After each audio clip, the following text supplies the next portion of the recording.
Nivel 1. El hombre invisible. Casi nadie que entra al nivel 1 de Interpol termina su primera semana como la imaginó. La mayoría llega con una imagen en la cabeza construida por años de series, películas y noticias que muestran siempre el mismo tipo de agente, el que persigue, el que arresta, el que está en el centro de la acción. Y entonces llegan. Se sientan frente a una pantalla. Y entienden que esa imagen no tiene nada que ver con lo que está a punto de ser su vida. El oficial de enlace nacional es el primer escalón real dentro de la estructura de Interpol. Y su trabajo, aunque suene menos glamoroso de lo que esperabas, es uno de los más críticos de toda la organización. Este agente no opera desde Lyon ni desde Ginebra. Opera desde su propio país, dentro de la institución policial o el ministerio que tenga convenio activo con Interpol. En muchos casos ni siquiera tiene una identificación que diga Interpol de forma explícita. Es un puente. Un conector silencioso entre lo que pasa en su territorio y lo que necesita saber el resto del mundo. Su día empieza antes de que la mayoría de personas abra los ojos. A las 6 de la mañana ya tiene alertas activas. Difusiones rojas emitidas durante la noche. Actualizaciones sobre movimientos criminales en fronteras cercanas. Reportes de países vecinos que necesitan respuesta antes del mediodía. Y su trabajo es tomar todo eso, filtrarlo, clasificarlo con precisión y dirigirlo hacia las autoridades correctas dentro de su país. Sin errores. Sin demoras. Porque cuando hay un fallo en esa cadena, las consecuencias no son administrativas. Son operativas.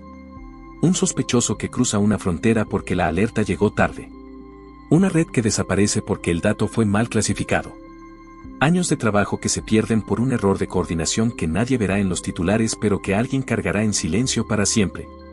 Y sin embargo, el mayor peso de este nivel no es la responsabilidad operativa. Es la invisibilidad. Porque este agente no puede hablar de su trabajo con claridad. No puede explicarle a su familia exactamente qué hizo hoy. No puede responder con detalle cuando alguien en una reunión le pregunta en qué trabaja. Aprende desde el primer mes a vivir con una versión pública de sí mismo que no tiene casi nada que ver con lo que ocurre adentro de esa oficina. El salario en este nivel varía según el país.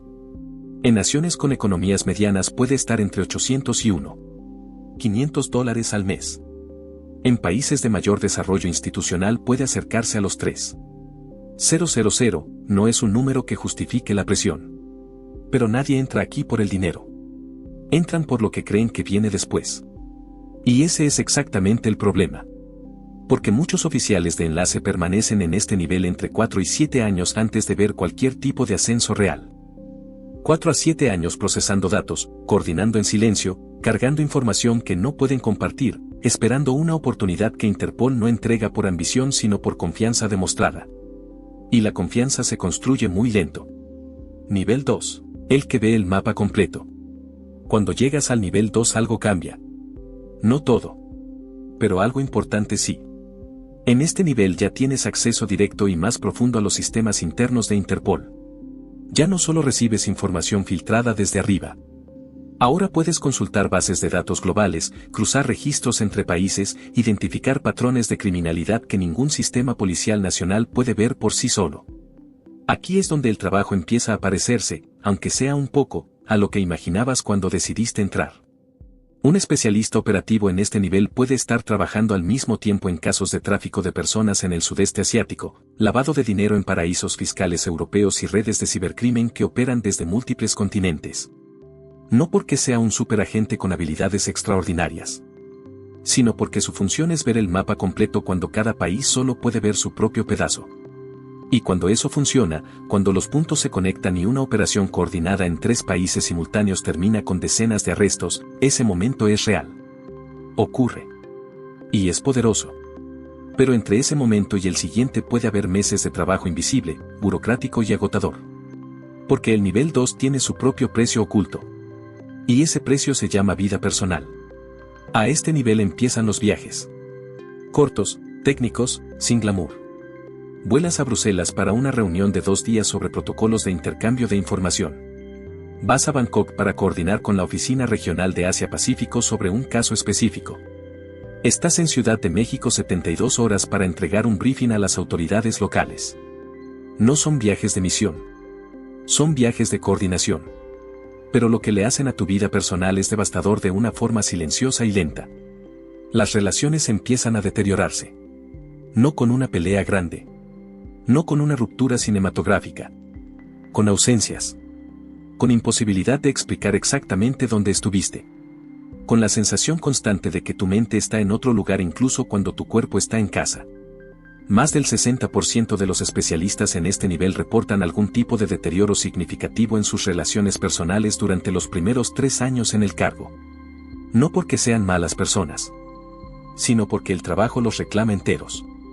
Y hay algo más en este nivel que casi nadie menciona.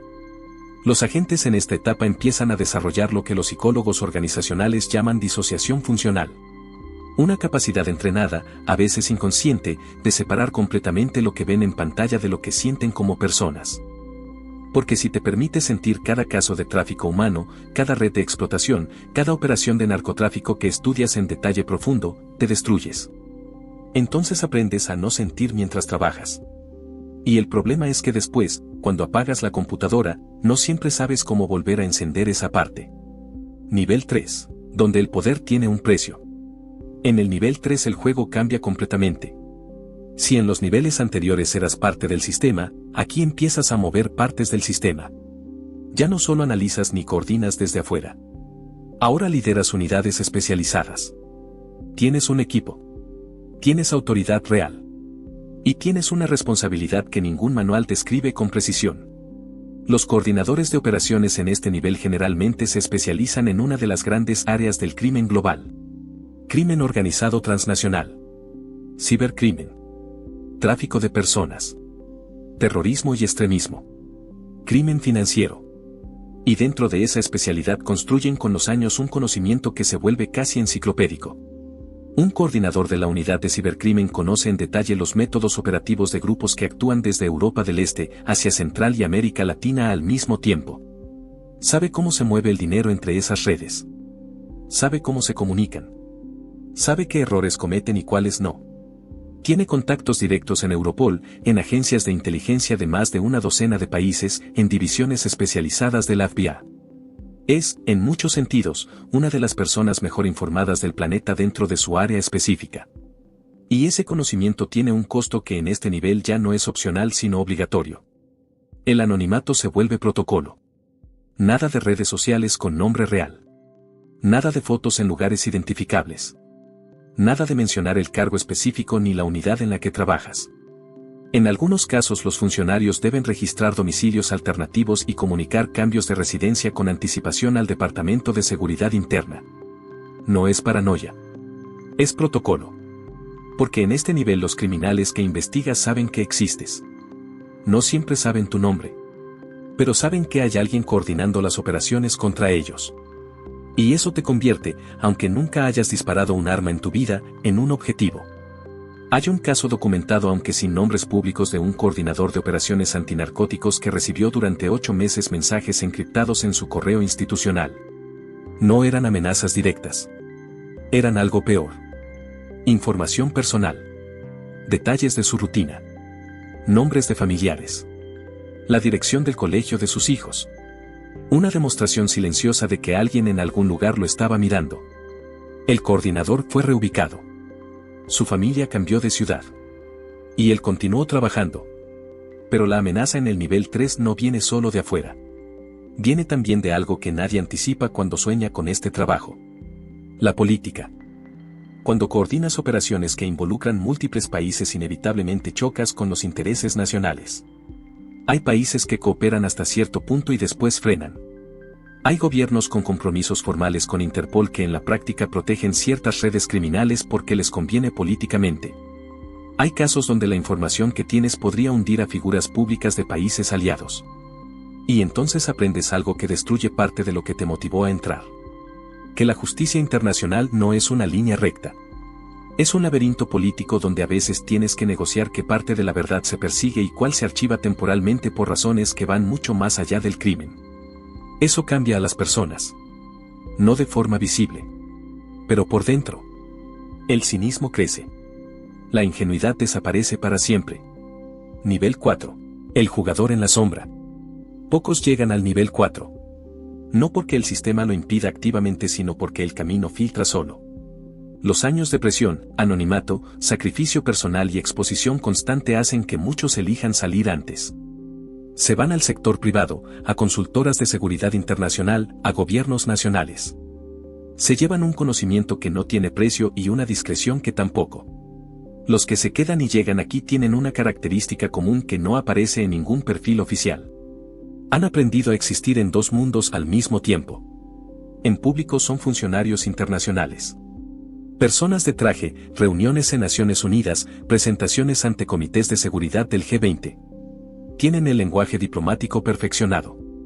Saben exactamente cuánto decir y cuánto callar en cada contexto. En privado son archivos humanos. Un director regional de Interpol carga en su cabeza información sobre operaciones activas en docenas de países, identidades de fuentes confidenciales, estructuras completas de organizaciones criminales, y los nombres de personas en posiciones de poder que están siendo investigadas sin saberlo todavía. Esa información no la escribe. No la guarda en ningún servidor de acceso amplio. La carga consigo. Todos los días. La vida en este nivel luce así en términos prácticos. Vives entre ciudades. Lyon como referencia central. Pero puedes estar en Nairobi coordinando una operación contra tráfico de fauna silvestre, volar a Singapur para una reunión de inteligencia financiera y terminar la semana en Bogotá revisando el avance de una operación antidroga de 18 meses. Todo en 7 días. Tu familia aprendió hace años a funcionar sin ti como punto fijo. Tus hijos crecieron sabiendo que mamá o papá trabaja en algo importante que no puede explicar con detalle. Tus amigos de infancia dejaron de invitarte a eventos porque siempre cancelas o siempre llegas con la mente en otro lugar. Lo que tienes a cambio es un propósito que pocos humanos en el planeta pueden igualar. Y una soledad específica que tampoco muchos pueden entender. Y hay algo más en este nivel que es absolutamente crítico entender. La amenaza más real no viene de criminales. Viene de adentro.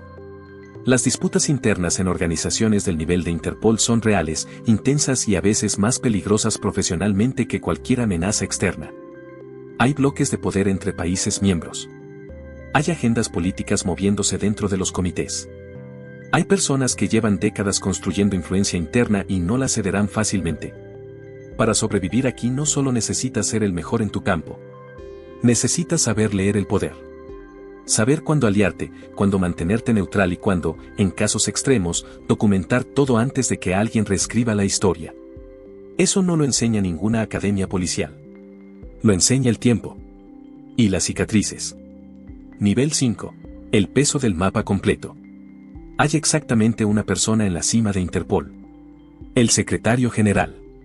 Y alrededor de él un núcleo muy pequeño de directores de alto mando que forman lo que internamente se conoce como el círculo ejecutivo. Son menos de 20 personas. En una organización con presencia en 196 países que coordina el trabajo de cientos de miles de agentes alrededor del mundo, las decisiones finales pasan por ese grupo reducido. Llegar aquí no es solo una carrera. Es una selección que dura décadas. La persona que ocupa este nivel generalmente tiene entre 50 y 65 años. Lleva 20 o 30 años dentro del sistema. Ha visto cosas que no están en ningún informe público. Ha tomado decisiones que cambiaron el curso de investigaciones históricas. Y carga con el peso de todo eso con una compostura que quienes lo conocen de cerca saben que costó absolutamente todo. La seguridad en este nivel es permanente. No hay momentos sin protocolo. Desde que sale de su residencia hasta que regresa hay una estructura de protección activa. Sus comunicaciones están encriptadas a niveles que superan los estándares de muchos gobiernos nacionales. Sus movimientos no se publican con anticipación. Sus reuniones no aparecen en agendas de acceso público. Pero más allá de la logística hay algo psicológico en este nivel que es difícil de describir desde afuera. Las personas que han llegado al máximo rango describen una experiencia común. El momento en que te das cuenta de que el mundo que ve la mayoría de las personas y el mundo que tú ves son versiones radicalmente distintas de la misma realidad. No porque tengas acceso a conspiraciones fantasiosas, sino porque tienes acceso a los datos reales. A los números reales del crimen global. A los flujos financieros ilegales que mueven más dinero que el PIB de países enteros. A las redes que conectan actores políticos con organizaciones criminales en formas que nunca llegarán a un titular de prensa. Y esa información no puedes compartirla. No en su totalidad. No con honestidad brutal. Porque hay operaciones activas que se destruirían si se filtrara información. Hay fuentes que morirían. Hay años de trabajo que se perderían. Entonces cargas el mapa completo. Y hablas del 10%. Un exfuncionario de alto rango en una entrevista académica sin identificación pública describió este estado con una frase difícil de olvidar. Dijo que aprendes a vivir con la distancia. Con saber más de lo que puedes decir, más de lo que puedes actuar, más de lo que puedes cambiar en el tiempo que tienes. Y que si no aprendes a hacer las paces con esa distancia, te consume. Eso es el nivel máximo de Interpol. No es el final glorioso de una carrera heroica. Es el punto de mayor conocimiento y mayor silencio al mismo tiempo. Si este video te hizo pensar, te generó una pregunta nueva o simplemente te atrapó desde el primer minuto, suscríbete ahora mismo y activa la campana. Hay mucho más contenido como este esperándote. Y déjame un like antes de irte. No cuesta nada y me dice que este tipo de historias vale la pena seguir contando. Nos vemos en el próximo video.